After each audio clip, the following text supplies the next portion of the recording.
नमस्कार, स्वागत है आपका। और बात हम आज ग्वार की करेंगे, जिसके लिए 2023 बहुत बेहतरीन साल नहीं था। एनसीडीएक्स पर अगर भाव देखें तो गम में लगभग 13% की गिरावट हुई है, वहीं ग्वार सीड के भाव करीबन 7% लुढ़के हैं। ऐसे में अब ग्वार पैक के लिए 24 का साल कैसा रह सकता है, कीमतों को लेकर क्या आउटलुक है, इन्हीं पर चर्चा करेंगे। हमारे साथ हैं एग्री कमोडिटी एक्सपर्ट पुखराज चोपड़ा। हम जीरे पर भी बात करेंगे और हमारे साथ दिनेश ट्रेडिंग कंपनी के प्रोप्राइटर दिनेश भट्टर हैं, केडिया कमोडिटी के डायरेक्टर अजय केडिया और कुंवर जी ग्रुप के रवि देओरा भी जुड़ेंगे साथ में।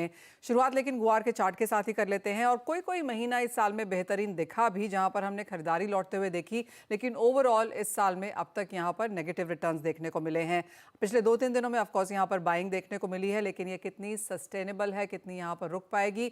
पुखराज जी नमस्कार, शुक्रिया आपका साथ जुड़ने के लिए। कैसे देखते हैं आप करंट प्राइसेस और ये थोड़ी बहुत जो खरीदारी अब देखने को मिली है, कैसे रीड करेंगे इसे आप? धन्यवाद मनीषा जी। दरअसल तो अभी तक खरीदारी नहीं दिख रही है। जो हाजिर बाजार है उसके अंदर जैसे पहले ग्वार में स्टॉकिस्ट आते थे, उस तरह से इस साल बिल्कुल स्टॉकिस्ट नहीं आए। जो भी माल आ रहा है खेतों से, जो भी फसल आ रही है, उसका 90% 85% भाग है वो सीधा डायरेक्ट मिलों में जा रहा है। स्टॉकिस्टों के पास में बहुत कम माल गया है। लोगों की दरअसल इच्छा ही एग्री कमोडिटी की तरफ नहीं है। और जैसे जैसे मनीषा जी शेयर मार्केट ने अच्छा रिटर्न दिया, लोगों ने रुख कमोडिटी से हटाकर शेयर मार्केट की तरफ किया, ये बात एकदम निश्चित है। तो ऐसे में जो ग्वार का भविष्य पिछले साल जो पूरा खराब निकला है, अब लगता है कि अगले साल उम्मीद की जा सकती है कि अगले साल ठीक रहेगा। क्यों कि जो निर्यात है वो इस साल भी ठीक ही हुआ है, कमजोर निर्यात नहीं हुआ है। जो सामान्य की उम्मीद थी वो सामान्य निर्यात ही मनीषा जी हुआ है इसमें जी। पुखराज जी, ये तो एक चीज़ है, जैसे आपने कहा कि सामान्य निर्यात है, अगर वो नंबर्स हम जान सके तो वो किस तरह के हैं। तो आप ये कह रहे हैं कि सामने सप्लाई डिमांड सब ठीक ठाक रहा, सिर्फ स्टॉकिस्ट ने खरीदारी नहीं करी और उसका नतीजा हमने यहाँ पर प्राइसेस में आता हुआ देखा। जी जी, देखिए जहां तक निर्यात की बात है, औसत 23,000 टन 24,000 टन का निर्यात हुआ है, जो कि साल का 3 लाख टन निर्यात का होता है। घरेलू खपत अलग है। तो ये पिछले साल के मुकाबले निर्यात में कहीं कमजोरी नहीं है, निर्यात वैसा का वैसा चल रहा है। जहां तक सप्लाई की बात है तो सप्लाई मिलों को इसलिए पूरी मिल रही है कि इसके अंदर स्टॉकिस्ट नहीं कूदे। जब भी किसी चीज के अंदर स्टॉकिस्ट कूदते हैं तो फिर उसके भाव बढ़ जाते हैं, क्योंकि मिलर भी, उसको भी बाइंग करनी है, स्टॉकिस्ट को भी बाइंग करनी है, तो भाव बढ़ते हैं। ऐसा इस बार ग्वार में नहीं हुआ है। इसी वजह से ग्वार के अंदर हमेशा धीमी गति देखी गई है और धीरे धीरे ये घटाई है। ऐसे ही मनीषा जी पूरा पिछला साल भी, उससे पिछला यानी 2022 भी इसी तरह से कमजोर गया था ग्वार में। और ये जो कमजोरी है वो इसी बात का द्योतक है कि जो लिक्विडिटी है वो लोग दूसरी जगह इन्वेस्ट करना चाहते हैं, यहाँ इन्वेस्ट करने में कमजोरी आ रही है, यहाँ इन्वेस्ट करने की इच्छा नहीं है। मुझे याद है पुखराज जी, लास्ट टाइम हमने जब आपसे बात की तो आपने यही कहा था कि राजस्थान में जो इस तरह का कमोडिटी का ट्रेड है वो थोड़ा सा स्लो होता हुआ नजर आया है, क्योंकि बहुत ज्यादा मुनाफा यहाँ पर किसी कमोडिटी में फिलहाल नहीं दिख रहा। लेकिन अगर ग्वार की यहाँ पर आके वापस बात करें और यहाँ पर कैरी फॉरवर्ड्स की बात करें, वो कैसे फिर आप बनता हुआ देखते हैं, जब हम बैक टू बैक 2 साल यहाँ पर कमजोर बनता देख रहे हैं? देखिए, इस साल की फसल में तो कैरी फॉरवर्ड नहीं बनेगा। इस साल की फसल के अंदर तो कम से कम 40 लाख बोरी जो पुराना स्टॉक है उसमें से निकल के जाएगा। तो इस फसल का इस बार कोई नया कैरी ओवर जाना नहीं है और नया कैरी ओवर बचेगा। तो जो भी जाना है इसके बाद में, फसल आने के बाद में, वो स्टॉक के अंदर से ही जाएगा। तो फसल की पूरी खपत हो जाएगी। चूंकि फसल 50-52 लाख की मान रहे हैं और खपत लगभग 95 लाख से 1 करोड़ बोरी की मान रहे हैं, तो ये स्टॉक के अंदर से ही जाएगा मनीषा जी। तो अब यहाँ पर पुखराज जी, अगले साल के लिए अब क्या एक्सपेक्टेशन है? 2 साल कमजोर, अब तीसरे साल में क्या कुछ वॉच करना चाहेंगे आप? क्या आउटलुक रहेगा यहाँ पर भावों को लेकर? देखिए मनीषा जी, पुराना जो पैटर्न देखते हैं ग्वार के अंदर, कम से कम, क्योंकि ये 5-10 साल तक खराब नहीं होने वाली कमोडिटी है, तो इसके अंदर इन्वेस्टर आते थे। अब इन्वेस्टर नहीं आए। अब इसमें जैसे ही इन्वेस्टर आएंगे इसके अंदर अपने आप चाल बन जाएगी। पर मुझे जो लगता है कि इन्वेस्टर तभी आएंगे जब शेयर मार्केट थोड़ी बहुत कहीं कमजोरी शो करेगा, तो लोग वहां से पैसा निकाल के इसके अंदर इन्वेस्ट करेंगे। तो वहां से 1-2% भी पैसा निकल के इस कमोडिटी के अंदर आता है तो इस कमोडिटी के अंदर जान आ जाएगी मनीषा जी। नहीं तो इसके अंदर जान आनी बहुत मुश्किल है। ये ऐसे ही चलता रहेगा। बहुत अच्छी बात नहीं है वो सुनने के लिए पुखराज जी, लेकिन क्योंकि एक महीना भर ही यहाँ पर बचा है बजट के लिहाज से भी, ऑफ कोर्स राजस्थान यहाँ पर एक इलेक्शन और काफ़ी सारे मैनिफेस्टो से भी गुजरा है, तो क्या देखते हैं अब आप, क्या एग्री कमोडिटी ओवरऑल के लिए या राजस्थान के लिए यहाँ पर कुछ बजट से निकलता हुआ ग्वार के लिए भी? मुझे नहीं लगता मनीषा जी कि कोई कॉमोडिटी में अच्छी बात आएगी, Okay. क्योंकि फिर 2024 के अंदर लगते ही मार्च अप्रैल मई ये चुनाव का समय है, तो चुनाव के समय तो वैसे भी तेजी आनी नहीं है किसी एसेंशियल कॉमोडिटी में। और दूसरी बात है, कोई भी एसेंशियल कॉमोडिटी वायदा बाजार में है ही नहीं। तो ये बिना एसेंशियल कॉमोडिटी के जो जैसे चना है, सरसों है, सोयाबीन है, सोया तेल है, ये सारी कॉमोडिटी तो यहाँ से हट गई है। और मसाला बाजार है वो एग्री में, वो एसेंशियल में आता नहीं है।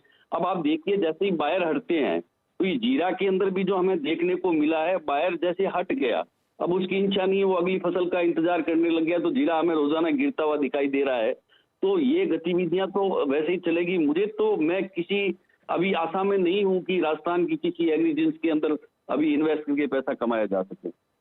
ऑल राइट, तो मुश्किल ही है यहाँ पर फिलहाल खरीद के पैसा कमाना, लेकिन पुखराज जी क्या बेच के कमा रही है बाजार? जी नहीं, बेचने का तो मार्केट ही नहीं है, इसका फंडामेंटल बिकवाली का है ही नहीं। सारे फंडामेंटल तब से लेके अब तक तेजी के बने हुए हैं, अभी भी फंडामेंटल इसका तेजी का है। पर तेजी बोलने में लिहाज इसलिए होता है कि हम साल भर से तेजी बोल रहे हैं और तेजी इसके अंदर आ नहीं रही है, तो ये फंडामेंटल के अनुरूप चल नहीं रहा है। जब फंडामेंटल के अनुरूप चल नहीं रहा हो और आपके दिमाग के मुताबिक बाजार व्यवहार नहीं कर रहा हो, तो ऐसी चीज से एक बार के लिए किनारा कर लेना चाहिए। मेरी समझ यही है कि मैंने भी इस तरह से सोचा है कि इन सभी चीजों से अभी एग्री से एक बार किनारा रखना चाहिए, जब तक इसके अंदर कोई नई जान नहीं आए। नए क्यूज ना आए, जब तक नया पैसा यहाँ पर नहीं आता, स्टॉकिस खरीदारी नहीं आती, एग्री में इंटरेस्ट नहीं आता, तब तक यहाँ पर एक चिंता बनी रह सकती है। बहुत शुक्रिया पुखराज जी साथ जुड़ने के लिए और वो काफी डिटेल में एग्री पर बात भी करने के लिए। अजय, आप कैसे देखते हैं अब आगे जाकर गुआर के प्राइसेस? नमस्कार मनीषा जी। डेफिनेटली जैसे पुखराज जी ने भी कहा है कि फंडामेंटल 2023 के अंदर कहीं पे भी कोई खराब नहीं थे। नो डाउट थोड़ा रिसेशन फियर की वजह से डेटा डिस्काउंटेड, बट जो रैली आनी चाहिए थी वो बिल्कुल भी नहीं रही। जनवरी में हमने 6600 का लेवल देखने के बाद कभी भी वापस वो लेवल बनते हुए नहीं देखा है। तो टाइमिंग मुझे लगता है मार्केट में नए फ्रेश क्लूज के लिए वेट करना चाहिए। हाँ, ये जरूर है, करंट लेवल से शॉर्ट वाली सलाह बिल्कुल नहीं है, क्योंकि जो फंडामेंटल या क्रॉप साइज कंटिन्यू 3 साल से हम ड्रॉप देख रहे हैं, कैरियर स्टॉक कंटिन्यू श्रिंक हो रहा है, इंडस्ट्रियल डिमांड धीरे धीरे इंप्रूव करने की जो अपडेट्स दिख रही है, क्योंकि रिसेशन के बाद सेंट्रल बैंक काफी एक्टिव हो गए हैं। क्रूड में भी रिस्क बढ़ रहे हैं, अभी लास्ट 1 वीक से हम देख रहे हैं बढ़ रहे। तो इन सबको देखते हुए मुझे लगता है कि करंट लेवल से शॉर्ट की सलाह नहीं है, नए फ्रेश ट्रेड्स के लिए वेट करना चाहिए। बट कुल मिला के 2024 में मुझे लगता है कि गवार, कॉटन, जो कमोडिटी 2023 में नहीं चली है, हाई प्रोबेबिलिटी इनमें रैली अब वापस बनते हुए दिखाई देगा। ऑल राइट, रवि, आप कैसे देखते हैं गुआर के प्राइसेस? आपको भी लगता है 2024 में इस कमोडिटी में जान आ सकती है? जरूर से इसमें जान आ सकते हैं। पर्टिकुलर काफी टाइम ऐसा मंथ के वो इक्विटीज हो, कमोडिटीज हो या करेंसी हो, एक बेस ईयर बन जाता है। बेस ईयर हाई पे हो तो दूसरे साल वो लो पे ट्रेड करता है। जैसे हमने जीरा में करंट एग्जांपल देखा कि प्राइसेस लास्ट ईयर हाई पे रहे, कुछ भी इतना ज्यादा रीजन चेंज नहीं हुआ, बट प्राइस चेंज हो गया। वैसे ही गुआर में इस साल नहीं चला।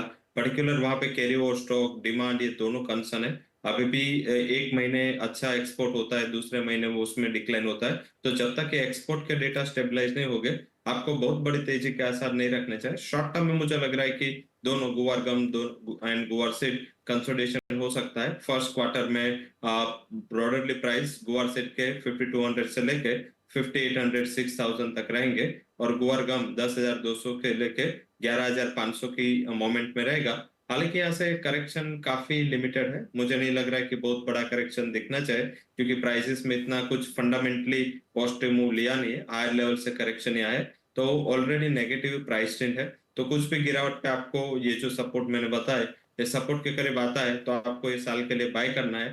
मुझे लग रहा है कि ये साल में गुआर 6500 एंड गुआर गम में 12,800 से 13,000 तक के लेवल फिर से दिखने चाहिए। Second half of this calendar year आपको अच्छी तेजी गुआर कॉम्प्लेक्स में आते हुए दिख सकती है। चलिए, इंतजार करने की बात है कि अगले साल में यहाँ पर सेकंड हाफ में यहाँ पर बढ़त देखने को मिल सकती है, लेकिन शॉर्ट की राय अभी भी फिलहाल गुआर में आती हुई नहीं।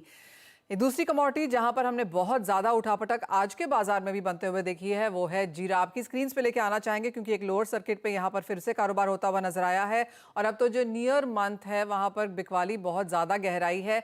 5% की गिरावट आपकी स्क्रीन पे और 28,000 के नीचे के लेवल्स। ऑफकोर्स 64,000 का हाई छूने के बाद जिस तरह की मुनाफा वसूली हमने यहाँ पर स्क्रीन पे आते हुए देखी है, क्लियरली या तो जिन्होंने माल पकड़ा बहुत जोरों से छोड़ा है या फिर और शॉर्ट सेलिंग भी यहाँ पर है। दिनेश जी नमस्कार, स्वागत है आपका भी शो में। कैसे देखते हैं आज की भी ये मूवमेंट जीरे में? नमस्कार मैम। जीरा लगातार मंदी चल रही है ना, ये मार्केट बाजार में एक तो डिमांड कंटिन्यू कमजोर है। डोमेस्टिक भी अभी बीच में दीपावली के बाद में डोमेस्टिक भी घटा है, डोमेस्टिक भी घटा है। और एक्सपोर्ट लगातार, एक्सपोर्ट 8-9 हजार टन 10 हजार टन के ऊपर आ नहीं रहा मंथली। अभी फिलहाल 25 जो किसमिस डे गया है, किसमिस डे के और 10 दिन कम छुट्टियां रहती है फॉरेन की, तो एक्सपोर्ट का भी काम कम है। दूसरा एक्सपोर्ट के भाड़े भी बढ़ गए, 5 गुना भाड़े हो गए।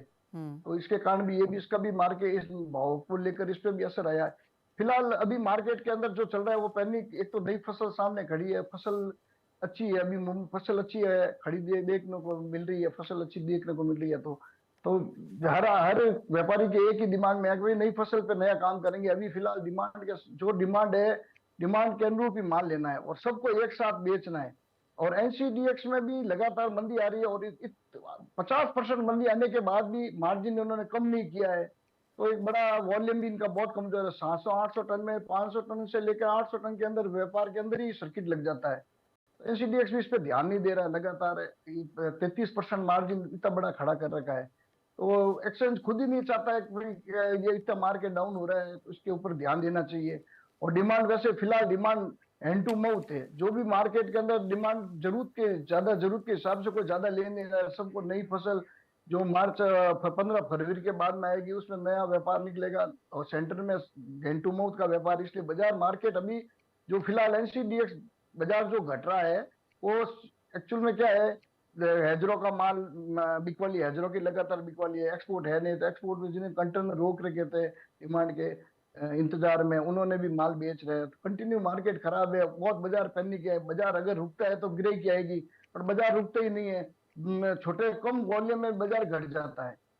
तो अभी फिलहाल मार्केट का मूवमेंट अच्छा नहीं है जी। पर दिनेश जी, जहां तक जीरे की बात है और जितनी तेजी हम इस साल के बीच में बात कर रहे थे कि जब तक अगली फसल नहीं आती, और बाय द वे अगली फसल को तो अभी भी आने में 1 महीना है। ऑफ कोर्स सेंटिमेंट ये है कि फसल बेहतर होगी, लेकिन क्या तब तक एज ऑफ नाउ अगले 1 महीने में आप मांग आता हुआ नहीं देखते? और किस तरह का स्टॉक है फिलहाल बाजार में? फिलहाल स्टॉक की बात करें तो जैसे मैंने पिछले आपके चैनल पे आया था, मैंने स्टॉक बताया था। लगभग हमने WSP के जो भी गुजरात के WSP में जो भी माल पड़ा है, तो लगभग वो उस समय आपको स्टॉक बताया था मैंने 18 से 19 हजार टन। तो फिलहाल वो अभी 8-9 हजार टन कम हुआ है पिछले 20 दिन के अंदर। फिलहाल जो भी अभी 10 हजार के आसपास स्टॉक पड़ा है, मोटा मोटी अगर स्टॉक देखे तो स्टॉक 10 हजार टन के आसपास अभी माल पड़ा है। और उसके अलावा भी जो भी सेंटरों में किसानों के पास माल है वो आ रहा है बिकने के लिए। अभी फिलहाल आमदनी पहले 1500-2000 बोरी आ रही थी, अभी 500-1000 बोरी बढ़ी है आमदनी। तो सबको एक साथ बेच के निकलना है, एक साथ बेचने निकलना है, गिरे के सामने है नहीं है। तो नई फसल अच्छी देख तो सब बेचने के लिए खड़े हैं। और मार्केट के अंदर बायरलेस बाजार है, इसलिए मार्केट तोड़ तोड़ के बेच रहे हैं, भाव को तोड़ तोड़ के बेच रहे हैं। इसलिए अभी माहौल बाजार का बहुत खराब है।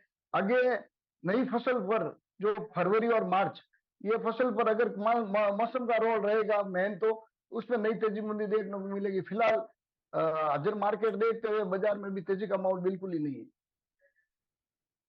एक और चीज, जैसे हम गुआर में बात कर रहे थे और पुखराज जी जैसे कह रहे थे कि स्टॉकिस्ट नहीं ले रहे माल, तो क्लियरली बाजार के फंडामेंटल्स के अलावा, डिमांड सप्लाई के अलावा भी जो लोगों की भागीदारी होती है बाजार में, वो काफी इंपॉर्टेंट रहती है। अब जहां तक जीरे में तेजी की बात है, हम जानते हैं काफी लोगों ने यहाँ पर जीरा खरीदा था क्योंकि फंडामेंटल्स ऐसे थे, तो स्पेकुलेटिव बाइंग भी हो रही थी, स्टॉकिस्ट भी यहाँ पर जीरा खरीद रहे थे। क्या वहां से अब बड़ी मुनाफा वसूली आते हुए नजर आई है? क्या आप कहेंगे ये एक बड़ा फैक्टर रहा है जिसकी वजह से भाव इतना गिरे हैं? अभी फिलहाल मुनाफा वसूली नहीं है, अभी नुकसान वाले बेच रहे हैं। जो लोग मुनाफा के लिए खड़े थे वो अभी नुकसान में बेच रहे हैं और भाव से काट रहे हैं। इसका मतलब अभी कोई भाव से मतलब नहीं है, सामने बिकना चाहिए, वो हालत है। फिलहाल अभी जो मार्च का सौदा है, मार्च का वायदे का, तो वो लगभग अभी 227,000 के आसपास चल रहा है, 270-75 के आसपास। तो मुझे ऐसा लगता है भाई ये जो 275 वाला जो भाव है, ये कच्चा माल जब किसान लाके बेचेगा तो इसका भाव 230-40 रुपए कच्चा माल का भाव रहेगा। अगर इसको डिपॉजिट करेंगे तो कम से कम 40 रुपए किलो का नीचा रहता है किसान का भाव। तो अभी इस साल क्या है, 65,000 का जो भाव देखा है, किसानों ने देखा, व्यापारियों ने देखा है, तो मुझे ऐसा लगता है कि फसल इस बार जिस तरह से अभी खड़ी है उस हिसाब से 90 लाख बोरी के आसपास आनी चाहिए। 12.5 लाख हेक्टेयर के हिसाब से 7 बोरी के हिसाब से हम इसका कैलकुलेशन निकालते हैं तो 90 लाख बनता है। आज के हिसाब से अच्छी फसल आए तो 90 लाख आएगी, सामने 75 से 80 लाख की डिमांड भी रहेगी। इस साल क्या है, हर साल मैम क्या है, 14 लाख के आसपास कैरी टूटता है, 10 से 14 लाख के आसपास। इस बार कैरी कम रहेगा और इस बार नए इन्वेस्टर भी आएंगे जिनका जीरे का विषय नहीं है। अगर 200 से लेके 250 रुपए में अगर मंडियों के अंदर अगर किसान बेचने लाएगा तो फिजिकल में नया स्टॉक 10-15 लाख नए स्टॉकिस्ट भी आएंगे। फिलहाल अभी मार्केट के अंदर वायरलेस बाजार है ना, उसके अंदर सबको बेचना है और नया लेना है। अब नया किसान किस भाव में बेचेगा वो तो किसान के हाथ में रहेगा, व्यापारी उसमें कुछ नहीं रहेगा। तो सीजन पे मुझे लगता है कि किसान की सप्लाई से ही तेजी मंदी बनेगी। उसमें स्टॉकिस्ट भी आएगा, हेजरी भी आएगा, एक्सपोर्ट भी आएगा, डोमेस्टिक पूरा सेंटर इंडिया का खाली है तो एक नया माल आएगा तो वो उसकी भी गिराई रहेगी।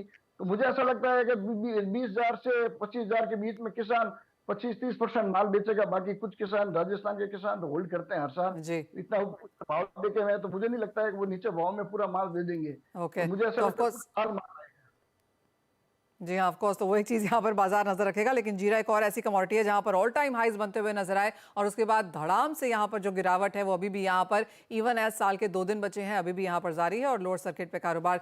दिनेश जी बहुत शुक्रिया साथ जुड़ने के लिए और वो सारी चीज़ें बहुत डिटेल में समझाने के लिए। इसी के साथ एक ब्रेक ले रुकेंगे, हमारे एक्सपर्ट्स हमारे साथ हैं, उनसे जानेंगे आगे की ट्रेडिंग स्ट्रैटेजीज। हमने अच्छी खासी जीरे के करीब ब्रेक से पहले जहां पर फंडामेंटल तो डिस्कस हुए ही, लेकिन एक प्राइस व्यू भी ले लेते हैं। और अजय आप कैसे देखते हैं, जिस तरह की बहुत भारी मुनाफा वसूली यहाँ पर, मुनाफा वसूली कहें, गिरावट कहें, अब तो बिकवाली भी है, शॉर्ट्स भी क्रिएट हो रहे हैं। अब यहाँ से कहाँ है सपोर्ट, क्योंकि 27-28 हज़ार के बीच में आ गए अब तो हम। बिल्कुल भैया जी, अगर हम जीरे की बात करें जो फंडामेंटल हमने फर्स्ट 9 मंथ्स में देखे वो तुरंत ही हमने चेंज होते हुए देखे। बट सबसे बड़ा कारण इसमें जो है वो कैश क्रेडिट लाइन है। मैं लिटरली लास्ट 4-5 महीनों में 12 से 15 सिटीज को विजिट किया तो वहां पे एक चीज समझ में आती है कि कहीं ना कहीं क्रेडिट लाइन जो हुआ करती थी वो अब वॉलिटिलिटी की वजह से या पार्टिसिपेशन नहीं होने की वजह से बहुत मिनिमल हो चुकी है, जिसकी वजह से कोई भी ट्रेड नहीं पढ़ पा रहा है। तो टाइमिंग मुझे लगता है कि सोइंग बम्पर है। हाँ, रिसेंट जो अभी 12% का फॉल है उसका मेजर कारण है चाइना से जो शिपमेंट, चाइना को जो शिपमेंट होने थे वो 28 तारीख को लास्ट होने थे, अभी तक वो दिखा नहीं उतना डिमांड। तो चाइना भी वेट कर रहा है नई क्रॉप के लिए। तो टाइमिंग मुझे लगता है मार्केट एक फॉल में ही है, बट करंट लेवल से शॉर्ट की सलाह नहीं रहेगी। आई थिंक जनवरी 2023 में भी हमने लगभग 26-27 हजार का एक बेस बनते हुए देखा था। वहां पे जाके मुझे लगता है मार्केट कहीं ना कहीं एक बेस क्रिएट करता हुआ दिखाई देगा। तो टाइमिंग वेट एंड वॉच रखना चाहिए, करंट लेवल से शॉर्ट की सलाह नहीं है। प्रोडक्शन इस बार अच्छा रहेगा बट वेदर कंसर्न्स अभी भी है, तो करंट लेवल से मुझे लगता है थोड़ा एक अपलिफ्ट मिल सकता है सामने रमजान की डिमांड उसको देखते हुए। बट करंट लेवल से आई थिंक 26,000 तक का बेस नई क्रॉप में बनता हुआ दिखाई देगा। रवि आप कैसे देखते हैं, आपका क्या व्यू है, कहाँ बनता है सपोर्ट और क्या करना चाहिए इन स्तरों पर?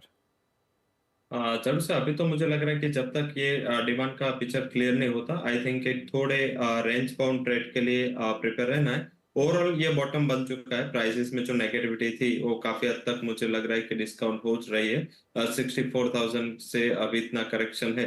इसके बाद यहाँ पे 3 महीने में आप देखें तो 50% से ज्यादा का करेक्शन आ चुका है। तो मुझे लग रहा है कि अभी प्राइसेस पे शॉर्ट टर्म के लिए थोड़े फंडामेंटल आधारित है। हालांकि जिस हिसाब से अभी वेदर है, क्योंकि इसकी बुआई लेट थी और ठंडी भी लेट हुई, तो इस हिसाब से ये वेदर जो क्रॉप है करंट क्रॉप को वो काफी फेवरेबल है। अगर अनसीजनल रेन का इश्यू नहीं आता है तो इस टाइम यील्ड भी अच्छी आएगी। तो बहुत बड़ी तेजी के लिए प्रिपेयर नहीं रहना है, बट यस 25,600 26,000 का एक अच्छा बॉटम सपोर्ट है। जो उसका पहले का ट्रेंड रेजिस्टेंस था वो एक बड़ा रेजिस्टेंस ये आया था और उसके बाद प्राइसेस 64 गए थे, वही सपोर्ट नीचे है। तो ये सपोर्ट से काफी करीब है। मुझे लग रहा है कि प्राइसेस एटलीस्ट 25,500 के नीचे नहीं जाने चाहिए, वहां से एक रिकवरी बनेगी। रिकवरी थोड़ी छोटी होगी, 32,000 तक की रिकवरी की मैं उम्मीद कर रहा हूँ। तो आई थिंक अभी ये लेवल से बेचने के बजाय अगर डिप मिलता है, अगर और एक ऐसी गिरावट मिलते है तो वहां पे कॉन्ट्रैक्ट कॉल लेके खड़े रहना चाहिए और लोअर लेवल पे बाय करना चाहिए। ओके, तो निचले स्तरों पर खरीदारी की जा सकती है अपने बॉटम के करीब। शायद अब जीरा यहाँ पर है, क्योंकि 30-32 की बातें तो यहाँ पर हो रही थी, लेकिन यहाँ पर 28 के स्तर भी टूटते हुए नजर आए हैं और वो आपकी स्क्रीन पे है। हाई और लो यहाँ पर जीरे का इस साल का, तो ऑफकोर्स एक बहुत बड़ी रेंज यहाँ पर बनती हुई। ये तो बात हुई जीरे की और गुआर की, लेकिन अजय, अगर आप एक टॉप ट्रेडिंग स्ट्रैटेजीज चुनना चाहें अब इस लास्ट हफ्ते इस साल के, तो क्या है? अगर हम पर्टिकुलरली ये हफ्ते की अगर बात करें या टाइमिंग, तो मुझे लगता है कि पूरे एग्री कमोडिटी में एक स्ट्रेंथ जो है वो दिखाई नहीं दे रही है। फिर भी कैस्टर की अगर हम बात करते हैं तो कैस्टर काफी सपोर्टिव है क्रॉप्स को देखते हुए और थोड़ी डिमांड बढ़ते हुए। तो आई थिंक कैस्टर पे नजर रखना चाहिए, जहाँ पे 5700-5720 की रेंज में लेना चाहिए। और अगले एक हफ्ते की बात करें तो प्राइस 5850 तक का लेवल दिखा सकती है। एंड रवि, आपकी टॉप ट्रेडिंग स्ट्रैटेजी क्या होगी? मेरी रिकमेंडेशन कपास खाली पे रहेगी। वहां पे देखे तो अभी सीजनलिटी फैक्टर ऑन हो चुका है इन पर्टिकुलर प्राइसेस में, क्योंकि इंटरनेशनल मार्केट में डिमांड कमजोर थी, इस हिसाब से अच्छा करेक्शन आ गया है। मुझे लग रहा है कि वहां 2750 से 2720 अच्छा एक बॉटम है, बॉटम के करीब बाय करना चाहे। ओवरऑल स्टॉप लॉस आप 2600 का लगा है, और एटलीस्ट मुझे लग रहा है कि 1 से 2 हफ्ते में 3000 तक के लेवल आपको वहां जल्दी आते हुए दिख सकते हैं।